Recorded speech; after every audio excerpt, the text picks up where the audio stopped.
Hello all, and welcome to Stingray Tom's Florida and another dip into the archive. Today I'm taking another look back at the 50-year history of Walt Disney World and how and why it developed the way it has. And as the title suggests, I'll be looking at where and why it borrowed the concepts for each of its theme parks and other large projects. There's no question that the Walt Disney Company can be considered highly creative and innovative for its nearly 100 years of operation. Brothers Walt and Roy Disney founded a company in 1923 that introduced the first sound cartoon, the first feature-length cartoon, the first modern theme park, and so much more. Walt Disney was certainly a dreamer, but considering all the accomplishments in the more than 40 years as the head of the company, there was a strong current of doer in his nature as well. It's pretty much common knowledge that the Disney Company has its own vocabulary. For instance, cast member is what the employees of Disney World are called. Disney also has terms connected to creativity. Possibly the most well-known is Imagineer, a combination of imagine and engineer, that is the title of the artists and design engineers who create Disney attractions great and small. Other terms include utilidors, utility corridors, that make up the first floor of the Magic Kingdom. You can learn more about them in this video. Then there's Innovention, innovation and invention, and Automagic, which refers to the Disney way of making the magical automatically occur. Still, while there's little doubt that most everything the Disney Company creates is plussed, yet another Disney term meaning added to, even though it's already terrific, the largest projects that have been built didn't start with an idea that came from an Imagineer. As this video is released, the Walt Disney World Resort is in the midst of celebrating its 50th year. So let's go back to the beginning in 1971. On October 1st, the Magic Kingdom opened as the first modern theme park east of the Mississippi. But of course it wasn't the first park in the U.S. Disneyland in Anaheim, California predated it by 16 years. Looking at the park maps, Disneyland from 1969 and the Magic Kingdom from 1973, it's obvious that they're basically the same park. Both have the hub-and-spoke design which Walt Disney advocated to allow visitors to more easily navigate the parks. Both are ringed by a steam-powered railroad, and both sport a fairy tale castle as their centerpiece. Each lands is the same, with the exception that New Orleans Square changed into Liberty Square. Many of the attractions, shows, and restaurants are the same, though some have differences and some attractions only appear in one park. Sleeping Beauty's castle became Cinderella's castle. It's a Small World lost its remarkable white facade designed by Rolly Crump and inspired by Mary Blair. Great Moments with Mr. Lincoln was moved from Main Street, and the Great Emancipator joined 36 other men in the Hall of Presidents in Liberty Square. And the submarine voyage went steampunk to become 20,000 Leagues Under the Sea. Unique attractions included Disneyland's Matterhorn bobsleds and pack mules. Yes, real mules to ride. And Monsanto's Adventure Through Inner Space. While the Kingdom had the Mickey Mouse Revue, Country Bear Jamboree, and the Walt Disney Story. The Magic Kingdom was also larger and was built on top of those remarkable utilidors. The question is, why did the Disney Company choose to copy itself? Well, frankly, it was the safe thing to do. Disneyland was a runaway success with millions of visitors every year, and they had this research which showed only 5% of those visitors were from the eastern half of the U.S. Obviously, the smartest way to kick off the start of the Florida project was to reproduce what had worked so well in California. The Magic Kingdom and the first two resort hotels, which, by the way, were served by a monorail just like the Disneyland Hotel, were the first part of the new resort to open. Opening a copy of Disneyland in the center of the only state that rivaled California as a vacation destination not only got the ball rolling, but would pave the way for all other future development, whether it had been planned or not. 11 years to the day that the Magic Kingdom opened, the resort became the first place in the world to operate two major theme parks on the same property. The new park, originally known as Epcot Center, was opened in 1982 with even more pomp than the Magic Kingdom. While its name came directly from Walt Disney, the park was Walt's original idea in name only. Epcot is an acronym for the Experimental Prototype Community of Tomorrow. The title clearly shows that Walt Disney's idea was for a community, not a theme park, and indeed the company produced a movie which described it, as Walt stated, a real city that would never cease to be a living blueprint of the future. Instead, Epcot Center opened nearly 16 years after Walt's death as the world's largest theme park, but a theme park nonetheless. Gone were residential areas, a city center with skyscrapers, an industrial section, and even an airport. Instead, Epcot, as it's officially known today, consisted of two major sections when it opened: Future World at the entrance and World Showcase at the rear. While the park was only a nodding likeness to Walt Disney's community vision, the park is actually quite similar to something else of which Disney was intimately aware. Looking back at the Magic Kingdom and its predecessor Disneyland, some of the remarkable attractions in those two parks weren't directly developed for the parks. Great moments with Mr. Lincoln, It's a Small World, and the Carousel of Progress all were created by Disney for pavilions at the 1964 New York World's Fair. Additionally, the 360-degree movie America the Beautiful was produced by Disney for the 1958 Brussels World's Fair. Development ideas for a second theme park in the 1970s focused on two sets of Imagineers. One that wanted a futuristic park where state-of-the-art and experimental technology would be presented, and another that advocated for a look at various countries and their traditional cultures. Eventually the two ideas were combined, which gave us a theme park with two completely different parks, one park that was the size of two theme parks. And of course, it resembled nothing as much as a permanent World's Fair.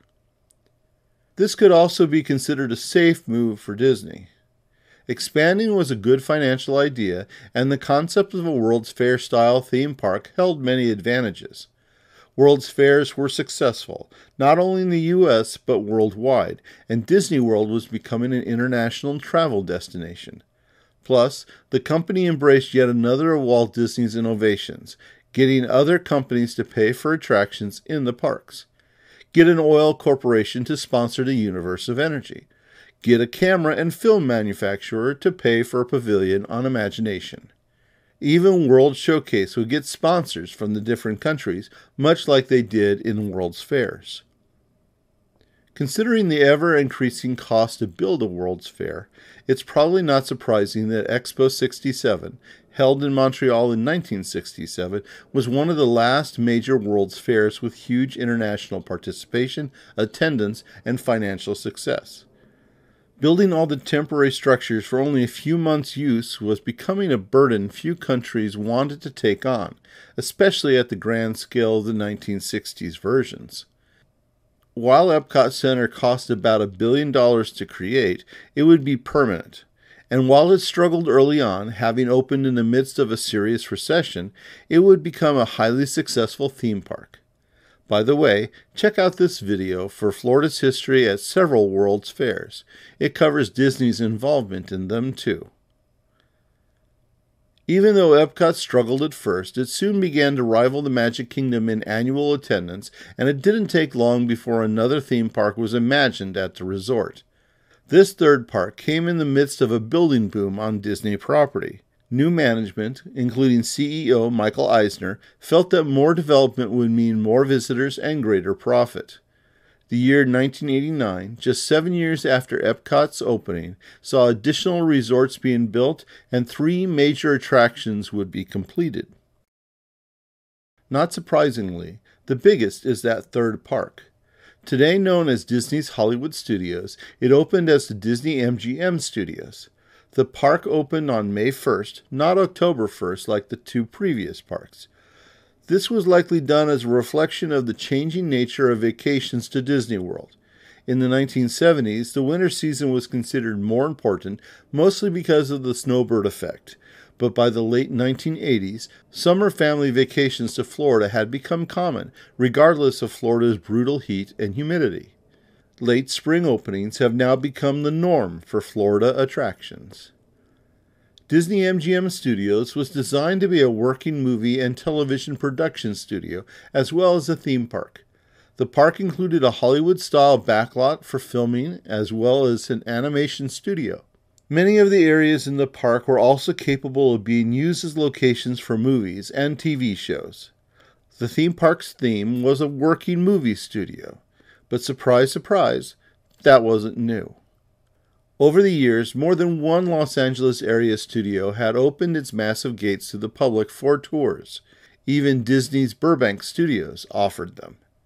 Still, it was Universal Studios in Universal City, California, which developed what would become the first movie studio theme park. Universal Studios Park first opened in 1964. Since opening, Universal Studios had been a big success with backlot tours and thrilling attractions, so it was only natural that Disney World would look to the theme for a new park. Yet again, it was a safe decision, but this time, not a simple one. In 1981, MCA, which owned Universal Studios, announced plans to build what they called Universal City, Florida, a larger version of its California production studios and theme park. It was hoped it'd be completed by 1984, but they chose to search for a partner as they didn't want to commit just their money. Unfortunately, this caused the project to stall. In the meantime, in a very public management coup, which I covered in the video The Auto Train and its Walt Disney World Parallels, Michael Eisner would become the CEO of the Disney Company in 1984. Eisner's plans for the Disney World Resort and Universal's announced Florida project would instigate a competition between Disney and MCA. In 1985, Disney announced their plans to develop a studio and tour in Orlando. At the same time, Universal renewed the effort to develop their project, working with Governor Bob Graham and the state legislature. At the time, there were charges that Disney attempted to stop Universal's project, though Eisner has denied that idea. Nevertheless, the state legislature failed to support the project. If you want more of this story, I suggest reading Sam Gennawey's wonderful book, Universal vs. Disney. I'll put a link in the description. By 1986, the Disney MGM Studios were under construction and Universal Studios Florida had been given the green light, with Cineplex Odeon joining MCA. By 1988, construction began at Universal Studios, some 10 miles or just 16 kilometers northeast of Disney's studios. Universal Studios Florida opened on June 7, 1990, only 13 months after the Disney MGM Studios. Both theme parks were quite similar. For instance, near the front of each park was a Hollywood, California street scene. Indeed, both had a brown derby, though while Disney's continued the Hollywood tradition of being a restaurant, Universal's was a hat shop. Both parks had production areas with numerous sound stages and a backlot of sorts. The good news is that both developed into very successful theme parks, though the reality of show business meant that both parks failed to be successful as studios after the first few years. I'm sure there's a video in that story too. Part 2 of 1989 meant the opening of Typhoon Lagoon on June 1st. This was Disney's first water theme park, and it was at this point when Disney's goals began to be understood by interested observers. When Universal announced plans to develop a park in Florida, Disney felt it was necessary to build a similar park to help keep visitors on its property. Typhoon Lagoon was the second part of this strategy. Wet n Wild, located on International Drive, coincidentally just blocks from Universal, was the first modern water park. Developed by George Millay, who was also a co-creator of SeaWorld in 1964, Wet n Wild changed the nature of water play by placing different water activities in the same park, including water slides, wave pools, bumper boats, and tube rides. Wet n Wild was highly successful, and Malay went on to develop 6 additional parks in the U.S., Mexico, and Brazil. Disney's entrance into the modern water park industry was also an immediate success, though Wet n Wild saw a measurable drop in attendance. However, it continued operating, and in 1998, Malay sold the park to Universal Studios, who used it much like Disney used Typhoon Lagoon. Both companies offered packages to visitors who chose to stay at their resort, what is commonly called staying on property. Still, Universal eventually chose to close down Wet n Wild and build an all-new water park, Volcano Bay. On the other hand, not only has Typhoon Lagoon continued to be popular, Disney opened a second water park, Blizzard Beach, in 1995 to provide more space for fans of water parks. Part 3 of 1989 was the opening of Pleasure Island on the same day as Disney MGM Studios. In a massive resort that had been totally dedicated to family entertainment, Pleasure Island was a significant departure. Described as a nighttime entertainment complex, it was a collection of shops, restaurants, and especially nightclubs connected to the Walt Disney World Village, the resort's shopping area in Lake Buena Vista. Still, while Pleasure Island was for adults, it maintained the main Disney virtue of wholesomeness. Pleasure Island came to be for the same reason as Wet n Wild and the studios: keep visitors on property as much as possible. Disney realized that one of their most significant competitors was in downtown Orlando, part of the Orlando area that today is not at all considered a section of the tourism world. In 1973, developer Bob Snow began creating an entertainment complex in a rundown block of buildings next to Orlando's 1889 railroad station.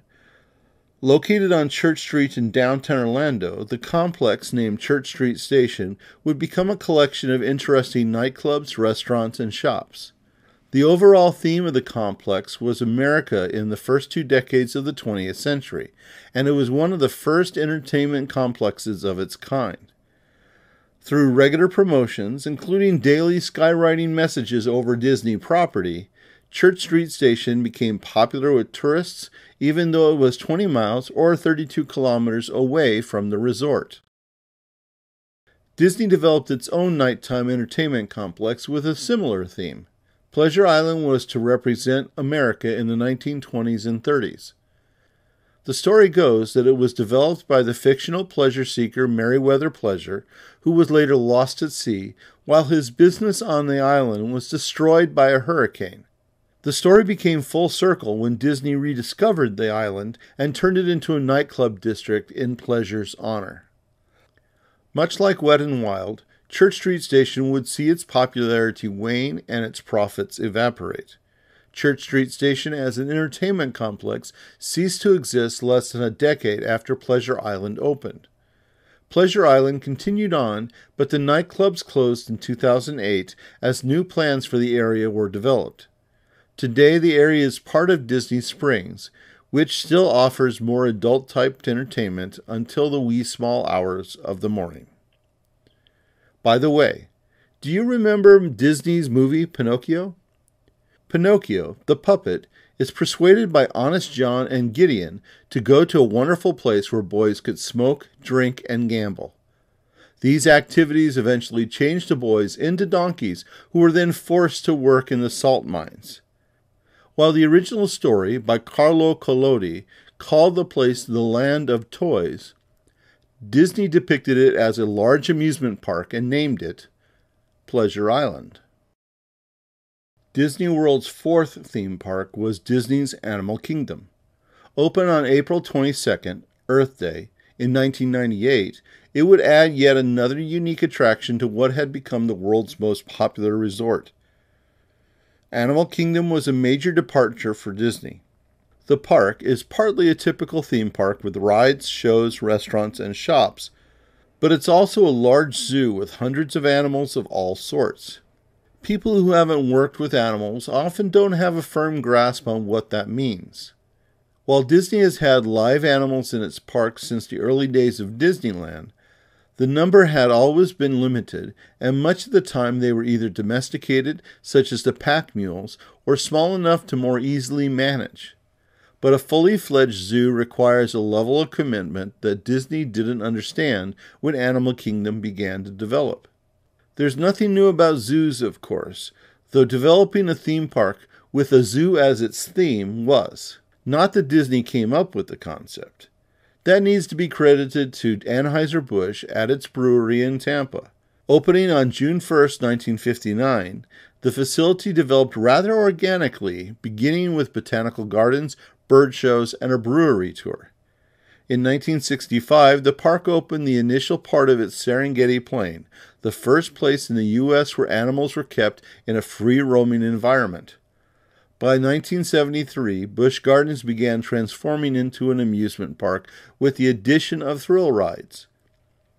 By 1976, when the park became known as Busch Gardens, the Dark Continent, we can start calling it the first modern theme park with a zoo theme. Plans for Disney's Animal Kingdom began around 1990 and encompassed an extended period of research because Disney's Imagineers had to learn much more about presenting animals among many more natural elements than technological elements.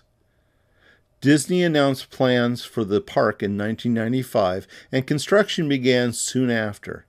It's been reported that the eventual cost of the park surprised Disney in that the state-of-the-art animal facilities, especially behind the scenes, were far more expensive than originally budgeted. This meant that when the park opened, it had the zoo elements, but lacked a fair amount of the entertainment attractions that were initially planned. In fact, a never-built part of the park, Beastly Kingdom, was shelved during the park's construction because of cost overruns associated with the upkeep and care of the animals. Beastly Kingdom would have focused on mythological creatures, and this would have given the park a three-part animal focus. Those that exist, those that once existed, which are represented in Dino Land, and those that exist only in art and legend. While Animal Kingdom was a success, it quickly gained the reputation of a half-day park.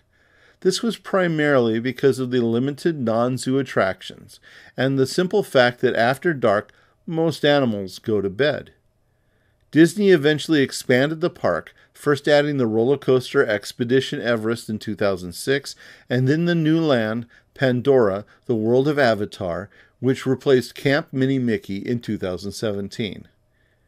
Meanwhile, attendance at Busch Gardens took a noticeable dip, though the park wasn't as affected as one might think. Since the 70s, and even after the opening of Animal Kingdom, Busch Gardens had two primary focuses. One is the animals, but the other is top-quality, state-of-the-art thrill rides. While the 4 Disney parks have many rides, none of them could really be considered extreme. Busch Gardens, along with the Universal Resort and even SeaWorld, contains many top-quality rides, though that's a topic for a later video. Yes, the Walt Disney Company is an innovator in theme park construction.